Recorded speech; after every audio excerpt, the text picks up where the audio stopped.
Hello everyone, I'm Rachel Gibson. Today I'll be talking to you about standardized testing and why we should lean away from it. Imagine a world where your value is determined solely by a number. For many students, just like myself, that is an unfortunate reality due to the emphasis that we have on standardized testing in today's world. State examinations have a detrimental impact on a student's mental health, educational experience, and critical thinking skills.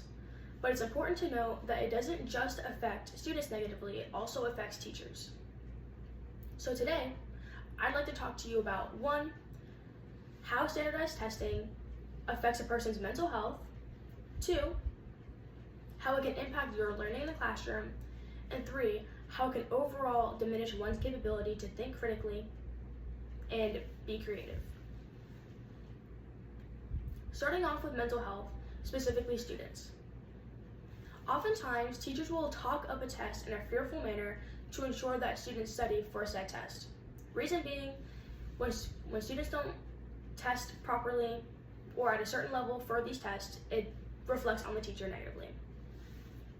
This is also known as a fear appeal. And as according to Between and Best, all this does is decrease the mental health of the student. As for teachers become much more stressed when it comes to state testing over classroom testing. Reason being, when you're taking a unit test, the teachers know exactly what will be on it as they're the ones creating them. They understand that they have thoroughly taught you what needs to be known for that test, so in hindsight, you really should be getting a 100%. As for state testing, they know the ideas that'll be on it, they know what questions will be asked, but they don't know the exact wording of it, they don't know how the questions will be formatted, so all they can do is hope they've prepared you enough to succeed. Unfortunately, educators are made to feel accountable when their students do test poorly on these state exams. This in return places stress on the teacher, as consequences for not achieving academic performance goals are very burdensome. Now on to families. Your family values and environment can have an immense impact on your testing anxiety. Many kids feel pressure from their parents or guardians when it comes to academics. Some examples being high expectations, pushing to do well rather than encouraging to do well, knowing the consequences that will happen if you do not meet said expectations. This is also known as parental over-control, meaning to have an excessive amount of involvement or control over a child's environment and experiences. According to Morford, in many cases, families believe that this is helping their child, but in return is only causing them further harm. Now on to educational experience, starting off with teaching to test. This method can work, assuming that teachers are well preparing each and every student for upcoming tests. In most cases, though, this is not the case. The issue arises when there are obvious gaps between what is being asked on a test and what is being taught. Not only that, but it also prevents long-term retention. Many times, you could potentially be doing your students a disservice, as according to ICEV, because it prevents them from applying information. Secondly, narrow curriculum. Educators often rush through topics to get them familiar enough to test, but not familiar enough to understand what is going on and why something happened the way it did. One example being history classes.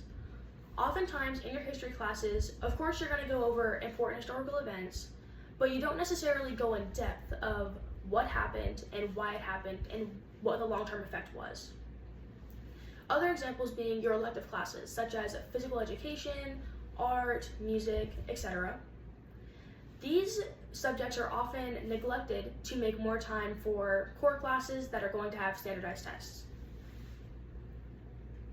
Lastly, loss of comprehensive learning. Students miss out on developing a broad range of skills and knowledge that are crucial for their overall development and future success. This can then lead to academic disengagement. Students who have the ability to participate in a broad range of subjects are more likely to remain engaged and perform better academically. Finally, critical thinking and creativity. Starting off with one size fits all.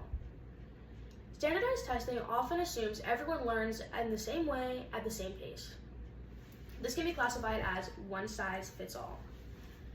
But by having this fictional idea in your head when teaching a classroom of diverse students, you are therefore neglecting varied learning styles. Secondly, multiple choice. Lots of students struggle with this format.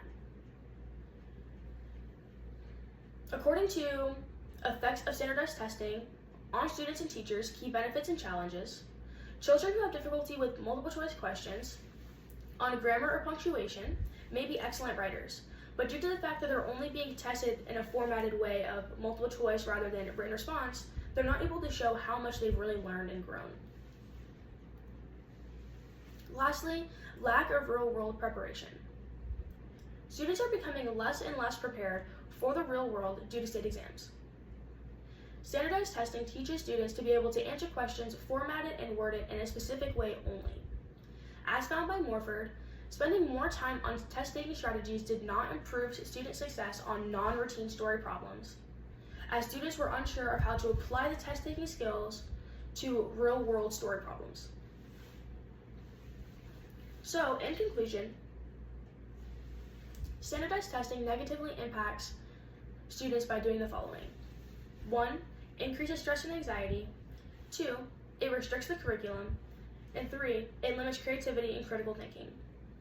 It is vital that we reform the current standardized testing system to create a more holistic and supportive educational environment that fosters all aspects of student development. By valuing diverse talents and skills, we can bring up a generation of well-rounded, confident, and innovative individuals ready to tackle the challenges of the future. So with all that being said, what do you think? Do you think we should boycott the idea of standardized testing, or do you think we should keep it the way it is?